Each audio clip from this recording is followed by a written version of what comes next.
la tâche qui m'incombe est rude. Je précise que je suis députée de Montpellier, ce qui vient d'être dit, mais que je suis membre du Parti socialiste, donc à gauche. Ce qui, après l'intervention précédente, n'est pas forcément facile à vivre. Ou au contraire, pourrait l'être. Donc tout d'abord, je tiens à vous remercier et à remercier le Collège de France de son invitation et d'avoir surtout choisi ce thème, science et démocratie, parce que c'est, à mon sens, une allègre interpellation.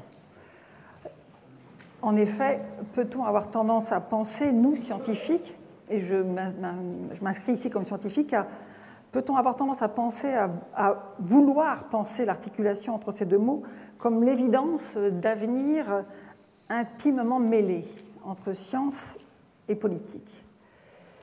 Peut-être pensons-nous trop vite que ce lien est bijectif par nature et qu'effectivement, entre science et démocratie, la nature a fait son œuvre au fil des millénaires et qu'avec le siècle des Lumières, nous avons atteint, sinon un summum, au moins un démarrage, une belle articulation entre science et démocratie. Parce qu'effectivement, sans démocratie, ou au moins sans aspiration à la démocratie, la science ne peut éclore, car son objet même est de rendre lisible le réel, ce qui, pour des régimes non démocratiques, est par nature dangereux.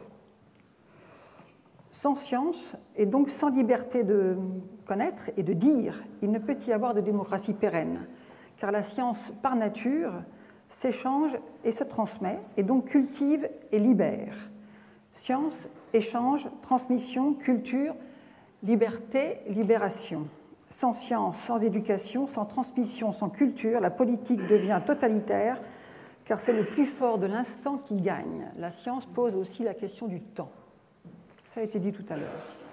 La science construit de la pensée en continu, ce qui est compliqué dans un monde où une pensée peut, voire doit, s'exprimer en 140 signes sur Twitter, en 2 minutes de prise de parole aux questions au gouvernement ou dans les interviews que nous accordent les médias, voire moins dans les reportages de 3 minutes, images et commentaires compris, auxquels nous sommes contraints, nous les politiques. Parce qu'on fait des interviews qui durent 10 minutes, un quart d'heure, 20 minutes, une demi-heure, voire 1 heure, et on se retrouve à l'écran sur 2 minutes, voire 3.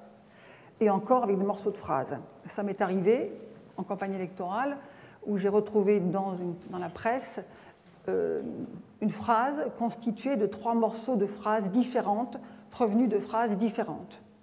J'avais recomposé complètement la phrase, et quand j'ai interpellé le journaliste, il m'a répondu « Vous me l'avez dit, vous l'avez même écrit ». Voilà, le monde est ainsi fait.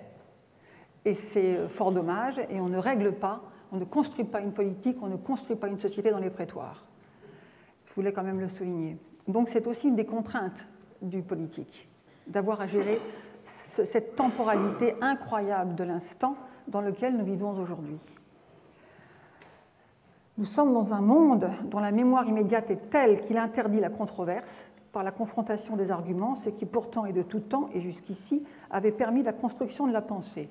Le monde change, les temps changent. C'est toujours le même mot, les temps. Un mot à la place d'un autre, une hésitation, l'énoncé d'une incertitude, l'hypothèse qu'il faudrait sans doute peut-être chercher un peu encore. Tout cela autorise de fait l'interprétation arbitraire des totalitarismes du refus, ce qui se fonde sur ce que l'on sait déjà, du passé au présent, mais ni que l'avenir puisse se construire d'aujourd'hui à demain, et plus tard, voire grâce à des incertitudes. Nous sommes en France entrés dans un monde qui nie l'incertitude. Nous construisons nos phrases, nos propos, nos interpellations, nos constructions mentales reportées par les médias, quelles qu'elles soient, radio, télé, internet, journaux papier, nous sommes dans l'instantané permanent. Et pourtant, au fil des jours, au fil des mois, eh bien, on nous redit, il y a 1 an, il y a 3 ans, vous avez dit cela. Et donc, cette articulation entre les temporalités du politique, je pense et je crains que ce soit les mêmes que les interpellations des temporalités des scientifiques. Parce que c'est donc un thème très politique que ce temps. Le temps du politique est le temps du présent pour l'avenir. L'ère du temps en est le nutriment et l'obligation d'agir en est le moteur. Mais quel véhicule conduisons-nous ? Je crois avoir exprimé l'essentiel dans mon titre autour des interdits. médiatique, politique, scientifique. Nous vivons une époque étrange où l'interdit domine, une époque étrange pour qui adopte une attitude un peu rationnelle, ce qui est le propre du scientifique, coincé entre médias, sans doute désormais le premier pouvoir, et le travail politique. Le travail politique. Ce n'est pas que du bruit, j'y reviendrai. Nous avons connu dans les années 86-90 le politiquement correct, que j'ai toujours considéré comme un esthétisme intellectuel destiné à une cible médiatique qui était la classe moyenne, mais dont j'observe que le pendant était au même moment le déploiement du grunge, du sale, dans des classes sociales très favorisées. Les couvertures de certains magazines féminins de l'époque en témoignaient, tout comme les t-shirts et jeans éculés de Bruce Willis. On s'en souvient. À cette époque qui se croyait flamboyante, l'habileté langagière du politiquement correct était en fait que le prélude à une dégradation du concept même de politique au sens de politique publique. Sont arrivées alors la confusion entre politique partisane et politique politicienne et politique publique. Serions-nous face à une désagrégation du langage entre parole publique et parole politique, conduisant inévitablement à la mise en question de notions aussi importantes que la conviction, la confiance, l'imagination, l'engagement, le plaidoyer, l'argumentation, la connaissance. Au final, la notion même de preuve est mise en question. Et comme les mots font sens, il paraît normal aujourd'hui de ne penser aux hommes et aux femmes politiques qu'en termes d'affrontement, de positionnement de pouvoir, de posture médiatique, bref, de combat de coq. Et de coq obéissant pour ceux qui se plient à la dictature du temps immédiat, celui de l'instant, celui des médias, celui du journal télévisé, que d'ailleurs j'observe, le plus grand monde ne regarde. À propos de coq, nous avons vécu la semaine dernière à l'Assemblée nationale un moment surréaliste avec un député UMP qui s'est mis à imiter le bruit d'une poule, codec, pendant l'intervention d'une députée, comme quoi les inconscients finissent toujours par s'exprimer. Et je pense qu'on est dans cette ère du temps, entre conscience et inconscience, et qui fait que la France est quand même malgré tout un pays intéressant. En démocratie, le goût du combat, le goût du politique, ne saurait être motivé que par l'espoir du mieux, et donc par le goût du bonheur. L'aurions-nous oublié ? La France deviendrait-elle un pays qui renonce à vouloir être heureux ? Froh wie Gott in Frankreich, disent les Allemands. C'est une expression banale. Ils ne se souviennent même plus qu'il y a Frankreich dans l'expression. Heureux comme Dieu en France. Avons-nous oublié ? Est-ce la fin ? C'est en tout cas un fait. En décembre 2012, nous avons appris que le moral des Français était au plus bas, 174e au monde sur 176, après les Irakiens et les Nigérians. Je ne sais pas trop où étaient les Syriens, mais pas bien loin, devant nous. Nous serions donc le peuple le plus démoralisé, le plus pessimiste de la Terre, alors que nous sommes quand même encore la 5e puissance mondiale, ou en tout cas entre 5 et 10. Je voulais rappeler ces éléments. Cette étude date de décembre, elle est sortie sur les médias au mois de juin. Il y a eu 6 mois de latence. Angoisse existentielle, faillite du pouvoir politique, défaillance des médias, ritournelle identitaire, rhétorique démocratique.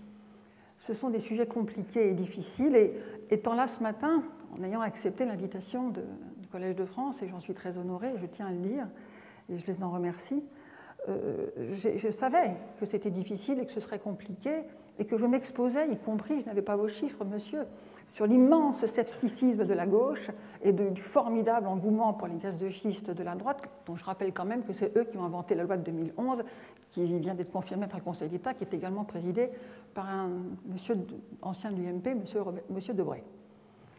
Voilà, ça s'appelle la contradiction française, permanente et constante, à 1 an, 2 ans, le temps. La question du temps en politique, la question du temps est fondamentale et est essentielle, et elle nécessite de la pensée et de l'honneur. C'est difficile. Alors, le temps du politique, c'est aussi le temps long, et pas forcément le long terme. C'est ça qui est compliqué à comprendre. Ce n'est pas seulement le temps de l'immédiat, de l'élection qui va venir, ou le temps du moyen terme, de 2 élections qui vont venir. Mais on doit penser à l'instant, dont on sait que ça aura des impacts Pas tout de suite, mais dans 10 ou dans 20 ans. Et d'ailleurs, nous sommes en train d'introduire de nouveaux concepts, j'y reviendrai tout à l'heure, autour de lois à durée variable, à durée finie. Et c'est plutôt une bonne nouvelle. Et la science dans tout ça? Quelle est sa place? Je le disais en préambule, la science et la démocratie sont inséparables. Or, alors même qu'une partie importante des polémiques modernes sont en fait des politiques scientifiques depuis bientôt 20 ans, aujourd'hui gaz de schiste ou radiofréquence, hier OGM, huile de palme et acide gras trans, la question se pose de la force de l'expertise scientifique, de sa place et de sa nature. Pire, les scientifiques désertent les plateaux médiatiques, sauf lorsqu'ils abondent dans le sens de l'air du temps. Fort heureusement, ils sont peu dans ce cas.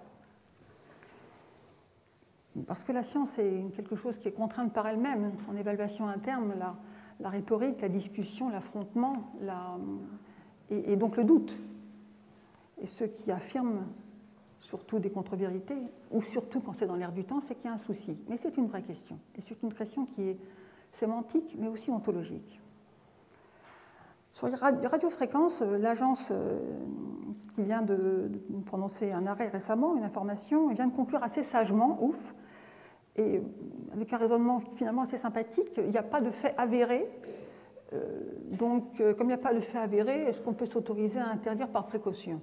Et je considère à titre personnel qu'avec toutes les douceurs et formulations élégantes de l'agence, c'est plutôt une bonne nouvelle d'avoir dit que les faits, qui ne sont pas encore têtus, bien que les scientifiques sachent qu'ils sont têtus, mais dans l'imaginaire populaire médiatique français, les faits ne sont pas têtus. Et les faits ont tendance à ne pas exister d'ailleurs.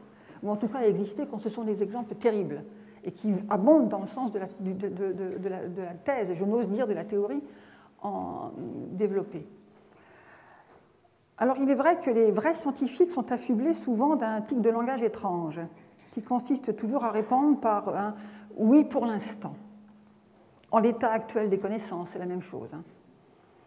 Et sur les plateaux médiatiques, quand vous avez fait face à un journaliste un peu incisif et que vous avez une demi-seconde pour répondre, éventuellement pour le temps de faire 3 phrases, les scientifiques ne sont pas habitués à ça. On est habitué à l'argumentation. Et quand on est face à quelqu'un qui vous interpelle et qui vous dit « vous en êtes sûr ?» la réponse toujours est oui pour l'instant. Pour l'instant, parce qu'il y aura d'autres recherches futures, parce que tout sujet se creuse et s'abonde. Et ça, cette incertitude langagière, elle ouvre l'espace infini du principe de précaution. Puisqu'on n'est pas sûr, ne faisons pas. Et là, j'interpelle les scientifiques en leur disant, chers collègues, mesdames, messieurs, il faut réapprendre à parler et à dire oui, tout simplement. Même si c'est en l'état actuel des connaissances la suite de la phrase. Parce que la controverse, à ce moment-là, elle sera sur la place publique, et avec plusieurs argumenteurs. Parce que vous ouvrirez l'espace de la démocratie. Parce que vous créerez l'interrogation. Parce que vous serez interpellé. Vous avez dit oui, mais ce n'est pas vraiment vrai. Et là, on aura un débat public. Si on termine le débat en disant oui pour l'instant, oui, il faudrait encore expérimenter, oui, il faudrait encore approfondir, c'est fini. Retournez dans votre laboratoire, et puis nous, on continue, et par principe de précaution, en supprimant le risque, nous arrêtons tout. Alors, il y a bien sûr une demande latente et récurrente de toujours vouloir aller plus loin pour un scientifique. Ce qui veut dire, on n'est pas allé assez loin, et ce qu'on ne sait pas encore vraiment, ce profond ressort intellectuel, scientifique, du scientifique, ce n'est pas une coquetterie, c'est un ressort de travail. Dans une société compliquée comme la nôtre, cette incertitude, elle est propice à l'immobilisme. Le préambule de la Constitution, qui a été installé sous l'autorité de M. Chirac, et Mme Constantier-Morizet à l'époque en étant sa conseillère personnelle, le principe de précaution. On a vu autour des gaz de schiste, la décision du Conseil constitutionnel, arriver à un concept intéressant qui est le principe de prévention qui vient de sortir, juridiquement, plus compatible sans doute que le principe de précaution. Mais, parce que prévenir ne guérit pas, mais en tout cas, c'est à mon sens un progrès par rapport à précaution. Parce que prévenir, c'est dire qu'on va commencer à dire ce qu'on ne sait pas, et donc faire des progrès. C'est plutôt moins pire, dirais-je. C'est une précaution langagière que prennent les juristes. Le droit n'est pas une science, mais au bout de quelques années, il le devient, parce qu'il construit le droit. La science est ainsi tant mise en question que depuis 20 ans, certaines questions sont des interdits. Je les ai évoquées tout à l'heure. Alors que c'est la nature même de la science que de se situer entre incertitude, conviction et démonstration. Et ça, la communauté scientifique oublie de le rappeler et ne se projette plus dans le champ médiatique pour le dire. Entre incertitude, conviction et imagination. L'imagination, l'imprévisible imagination. Le concept même de connaissance est ainsi interpellé. Vous êtes interpellés, vous, les scientifiques, ou plutôt la manière dont le monde scientifique formule ses connaissances et les donne à voir. Cette manière d'être est interpellée. Pire même, le concept même d'évaluation par les fairs, du peer-to-peer, est interrogé puisque désormais, la publication scientifique devient un marché comme un autre, un marché à deux jambes, l'un pour acquérir la notoriété personnelle, l'autre pour obtenir des fonds pour travailler. Dans cette équation complexe, nous nous trouvons aujourd'hui, et ce n'est pas forcément simple pour les scientifiques. Le regard sur la connaissance se fragmente. C'est terrible à dire, il n'y a plus d'admiration. Un peu encore pour les prix Nobel, peut-être. Car la confiance, qui était la règle, a disparu, car la défiance est reine. Politiques et scientifiques, vivons ensemble sous le règne de la défiance. Tout à l'heure, vous l'avez évoqué, monsieur, sur votre transparence, j'ai noté que vous avez marqué, c'était intéressant, le mot scientifique indépendant. Je ne sais plus ce que c'est qu'un scientifique indépendant. Quand vous passez à la télévision, un scientifique, un physicien du CNRS, un agronome de l'INRA, un médecin d'université, un chimiste, j'ose encore utiliser le mot chimie, un chimiste on va dire du CEA, non, on va dire un chimiste universitaire. Il n'est même plus indépendant parce qu'il y aura toujours quelqu'un qui viendra lui dire en face, mais de toute façon, votre laboratoire est financé par les grands groupes. Donc, vous n'êtes pas indépendant. Alors, on ne sait plus qui sont les scientifiques indépendants parce qu'ils sont payés par qui. On ne se pose plus cette question-là. Scientifique indépendant devient une rhétorique morale. Ça n'est plus une approche ni politique ni scientifique. On ne sait pas indépendant de quoi. Or, l'indépendance, elle se pose par rapport à un pouvoir et par rapport à une situation. Voilà, je sens que je vous blesse un peu, je vous surprends un peu, mais c'est un peu mon rôle, hein. Le rôle du politique de surprendre. Sinon, comme disait, je ne souhaite pas vivre dans un pays où, comme le général Pichegru disait, je suis leur chef, donc je les suis. Voilà. C'est à mon avis, on vit un peu dans un pays qui a tendance à vivre comme ça aujourd'hui. Non. Voilà, réveillons-nous. Réveillons-nous. La connaissance est une compétition scientifique. Ça l'a toujours été. La gloire d'un pays, c'est toujours mesurée à ses victoires militaires, à ses cerveaux et à ses artistes, mais aussi à la qualité du public capable de les apprécier. Et ça, c'est vieux comme l'histoire du monde. Les artistes, leurs œuvres musicales, picturales étaient achetées par les puissants. Ils ne vivaient pas de la vente au fil de l'eau, dans les caniveaux, aux pauvres qui étaient à l'époque le monde. Eh bien, reprenons, nous, scientifiques, le goût du pouvoir. Reprenons le goût de l'envie d'exercer le pouvoir, et donc le risque du pouvoir. Puisqu'aujourd'hui, la connaissance n'est plus une ambition, c'est une inquiétude. Le risque de savoir se mesure désormais à l'aune du risque de souffrance possible. Tout comme les scientifiques qui doivent être indépendants, ce que je n'arrive pas bien à comprendre, enfin, mentalement indépendants, comment dire, dans la tête, dans la force de la science, dans la conviction du scientifique. Mais indépendants, il faut bien qu'ils soient payés quand même. Ils sont bien payés par quelqu'un. Eh oui. Donc, ce risque de souffrance possible, cette notion de possible, ce qui peut arriver, devient insupportable. Le risque n'est plus supporté. Dans nos sociétés inquiètes où tout est sujet à souffrance, car nous entretenons un mythe de société riche, celui que nous avons les moyens de nous protéger de tout. Mais nous entretenons une grande perversion, l'idée que nous pourrions ne pas souffrir. Principe de précaution, principe de prévention, l'idée que nous pourrions ne pas souffrir m'étonne toujours un peu parce que vivre est un danger permanent, quant à naître, pour la mère, c'est toujours compliqué. Et un vrai risque. Et la société protège, mais elle n'empêche pas, elle n'interdit pas. Elle construit les outils de la protection. Elle ne pose pas le passé comme étant indépassable.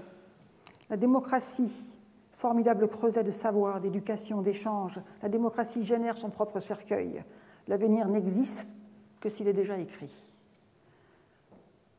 Ce n'est pas une affirmation, c'est juste une question. Je ne pense pas ça. Je dis que je vis dans un monde qui aujourd'hui me renvoie ça. L'idée même de risque. Nous ne sommes plus capables de supporter le risque. Le risque est-il un mythe? Nous avons trouvé la parade en faisant naître le principe de prévention il y a quelques jours, c'est bien, par la mise en place de dispositifs de mesure, de vérification, de surveillance, de validation et par l'émergence de concepts comme tels l'évaluation et le calendrier. Ça, c'est bien. Ça nous évite d'être trop ligotés. On se donne des calendriers. On se dit, la loi, on va la faire pour 5 ans et on verra dans 5 ans. On la réévaluera. C'était le travail qui a été fait par le Conseil de bioéthique, par exemple. On réévalue et on réarticule. Et cette idée de donner à la loi une temporalité est importante parce qu'elle permet justement à la science derrière de s'exprimer, la science et à la société de s'exprimer et de contribuer à son évolution. Ça, c'est important. Alors, principe de précaution, il est à l'œuvre. Je ne pense pas qu'on revienne en arrière, même si ceux qui l'ont mis au pouvoir il y a 10 ans sont aussi parmi ceux qui aujourd'hui veulent le retirer de la Constitution. Nous avons une centaine de députés UMP qui œuvrent dans ce sens actuellement. C'est difficile. Mais le principe de précaution, il a libéré le respect de la science, il a transformé le respect de la science en exigence à son égard. Et ça, je pense que c'est quelque chose qui a été un changement de sens qui a été profond et difficile. L'habituelle injonction « faites-moi la preuve que ce que vous faites est utile pour la société, l'économie, le pouvoir, pour » est devenue un « faites-moi la preuve que ce que vous faites ne m'inquiète pas ».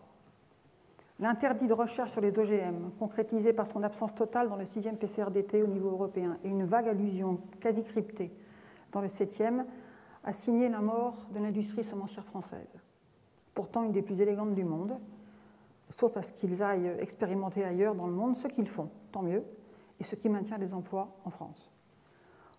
Aucune institution française de recherche, université ou organisme, n'a monté de vrais programmes de démonstration de l'innocuité ou de la dangerosité des 10 OGM. Sur les OGM, on ne sait rien ou si peu. Par contre, chacun d'entre nous sera demandeur de thérapie génique s'il en a besoin. Par contre, chacun de nous boit bières et vins sans sourciller, alors même que bien des souches de fermentation qui les ont créées sont en fait des OGM, certes pas les OGM supérieurs, mais des OGM quand même. Mais je sais bien que santé et alimentation ne touchent pas aux équilibres mondiaux dits naturels. Ça, c'est compliqué. Nous avons tous besoin d'être sauvés individuellement, d'être sûrs de ce que nous sommes individuellement, mais nous avons des exigences par rapport au collectif qui parfois nous dépassent. En ce qui concerne les semences, le sujet est difficile, et quand on nous renvoie, à nous scientifiques, que les paysans du Sud ressèment leurs propres semences, on oublie de préciser qu'ils sont face à des dérives génétiques qui fait qu'entre 5 et 10 ans, ils se créent un marché crypto, un marché artisanal de la semence parce qu'ils s'échangent des semences entre eux. Ce qui est devenu un marché puissant dans les pays développés est un marché artisanal dans les pays du tiers-monde. Ils ressèment leurs graines. Si vous ressemez les graines, l'agriculture est un construit social, comme les paysages d'ailleurs. L'argument de risque de contamination a été avancé. Il n'est pas démontré ou pas suffisamment. L'argument de risque alimentaire pour les populations autochtones est déployé depuis quelques années. C'est elles qui sèment leurs propres semences pour la récolte suivante, sans que quiconque n'observe que par définition, je viens de le dire, il y aura dégradation de la qualité intrinsèque du fait des dérives génétiques naturelles. Personne n'observe que c'est du marché des semences construit sur des millénaires que sont créées les pratiques agricoles grâce à la dissémination, grâce au croisement, grâce aux échanges et donc au risque pris. Qui ose quoi aujourd'hui? Deuxième exemple, le renoncement à l'huile de palme. dont acte sans réelle mesure de la dangerosité de cette huile, qui a un petit mérite, c'est que naturellement, c'est une des plus stables du monde à la friture et aux hautes températures. Mais les travaux scientifiques, les recherches, ont transformé l'huile de palme naturelle pour avoir des acides gras trans, qui sont pour être plus stables à la cuisson, mais qui sont un tout petit peu plus compliqués à gérer en matière de nuisance. Enfin, en tout cas d'incidence, de nuisance, non d'incidence. Et ça, personne ne le dit. Était-on obligé de fabriquer des acides gras trans avec l'huile de palme? Ne pouvait-on pas en rester à l'huile de palme naturelle? On ne le dit pas. On a acides gras trans, on a tous entendu parler des acides gras trans, et on ne sait pas très bien ce que c'est, et haro sur l'huile de palme. Or, l'huile de palme, c'est une des huiles les plus stables du monde, et c'est celle qui nous, pays coloniaux, nous avons installée en Indonésie, en Malaisie, un peu partout dans le monde, qui a une productivité exceptionnelle, qui a une stabilité exceptionnelle et qui est probablement une des moins nocives si elle n'est pas transformée avec des acides gras trans. Mais on ne le dit pas. Résultat, un argument de vente pour les entreprises agroalimentaires sans acides gras trans, sans huile de palme, sur un certain nombre de produits de niche. Puis, et par ailleurs, l'huile de palme se déploie partout. Mais en attendant, on empêche, on inhibe, on obère peut-être l'avenir de pays que nous avons colonisés et qui ont été pauvres très, très, très longtemps à notre bénéfice.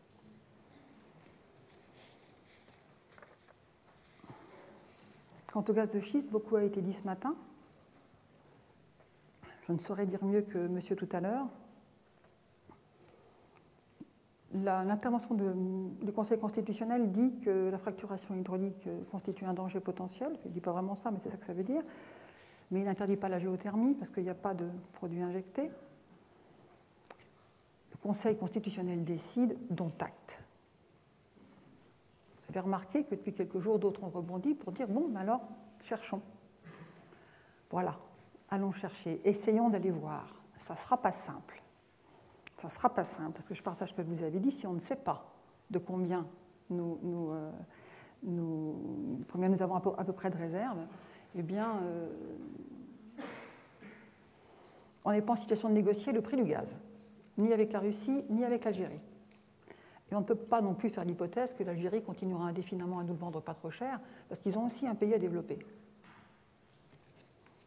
Potentiellement un client, auquel on vend tout notre blé dur quand même. Voilà, donc la vraie question est donc bien de savoir s'il y en a ou pas, et on ne sait pas, parce qu'on ne va pas voir. Et quand je dis on, je dis, c'est ça qui m'ennuie plus, c'est que le monde scientifique ne va pas voir. Et ne va plus voir. Et donc, je vous interpelle, je voudrais prendre l'exemple de Marie Curie, qui a pesé pendant des années, 4 je crois, la poussière, parce qu'il trouvait qu'il y avait un truc qui n'allait pas dans ses calculs. Elle ne savait pas quoi. Elle n'avait pas posé de questions de recherche, comme on dit aujourd'hui. Quand on dépose un projet de recherche pour avoir de l'argent à l'ANR ou à l'Union européenne, il faut poser une question de recherche. La question de recherche m'étonne toujours, moi. Mais on s'interdit d'aller voir, et j'interpelle non pas les scientifiques, parce que je ne crois pas que les scientifiques soient un monde homogène, mais j'interroge les institutions scientifiques. Comment se fait-il qu'en 20 ans, ni l'INRA, ni le CIRAD, ni le CNRS, ni l'INSERM n'aient lancé de programmes puissants pour savoir si oui ou non les OGM étaient dangereux? On a toujours laissé des scientifiques tout seuls déposer des dossiers à Bruxelles pour avoir de l'argent pour le faire, et les serres cassées, dont les miennes au CIRAD, je l'ai vécu. Donc j'étais directrice de département au CIRAD et nos serres ont été cassées. Nous avions une collection formidable de mutants d'insertion de riz. On avait 5 ans d'avance sur le décryptage du génome de la plus grande plante alimentaire du monde, le riz, et on nous a tout cassé. Et on n'a pas pris de retard, on l'a récupéré, parce qu'on est comme ça, nous les Français. Et donc voilà la question du politique par rapport aux scientifiques. Le politique, il vous dit, à vous, les scientifiques, et il dit aussi aux institutions. La question des moyens est certes une question, mais elle est aussi une question de se dire que le contact entre le monde scientifique et le monde politique ne peut pas se résoudre, à se résoudre seulement à la question de l'argent ou à la question de l'organisation. il dépend aussi de ce dont les scientifiques se saisissent comme sujet pour le décrypter, le dégrapper et en faire de la connaissance. Et j'aurais tendance à faire partie de ceux qui pensent qu'il n'y a pas de recherche fondamentale et de recherche appliquée. Il y a de la recherche et des applications de la recherche. Ce n'est pas du tout pareil. Et c'est dans cette confusion des sens dans lequel nous aussi, les politiques, nous entretenons. C'est tellement plus simple de dire on va faire de la recherche appliquée, donc on va résoudre les problèmes que vous avez ou que la société a, sans mesurer la complexité scientifique, technologique, thématique, la complexité de la science, la difficulté de passer de concepts formidables à des objets concrets. Et dans un laboratoire, pour l'avoir expérimenté moi-même, il y a de tout. Des gens qui toute leur vie seront plutôt théoriciens et des gens qui ont plutôt tendance à vouloir mettre la main à la pâte, comme on dit. Et qu'un bon labo, il fait tout. Et j'ai apprécié ce que disait M. Chou tout à l'heure, quand il soulignait que, en tout cas ce que j'ai cru comprendre, qu'il fallait faire entrer les scientifiques très très tôt dans les dispositifs scientifiques, dans les dispositifs industriels, dans les dispositifs politiques. Il faut qu'ils y entrent très très tôt, de manière à ce que d'emblée les contraintes de la découverte, les contraintes de la création, de la fabrication puissent se déployer. Et aujourd'hui, nous avons un problème, nous avons un besoin en France qui est celle de reconstruire le concept d'expertise scientifique. Il faut sortir du one-shot individuel, tel ou tel est expert à tel ou tel endroit, à tel ou tel moment, à Paris ou à Bruxelles ou ailleurs, et commencer à reconstruire des communautés d'évaluation à durée limitée, mais des communautés d'évaluation, des dispositifs qui soient cohérents et qui permettent d'interpeller le politique et l'administration. C'est essentiel, c'est nécessaire. Faire entrer les scientifiques très très tôt dans les processus est fondamental. J'avais appris à l'époque que pour Fukushima, il n'y avait aucun scientifique dans le staff de direction de TEMCO. Ils en avaient été sortis 10 ans avant. Il faut donc que les scientifiques acceptent la contrainte de la décision, la contrainte du monde du pouvoir, la contrainte du monde politique, parce qu'il faut qu'ils s'en saisissent et qu'ils aient la force collective, individu par individu, mais également institutionnelle, d'interpeller et de questionner non seulement le politique, mais également les médias. Voilà.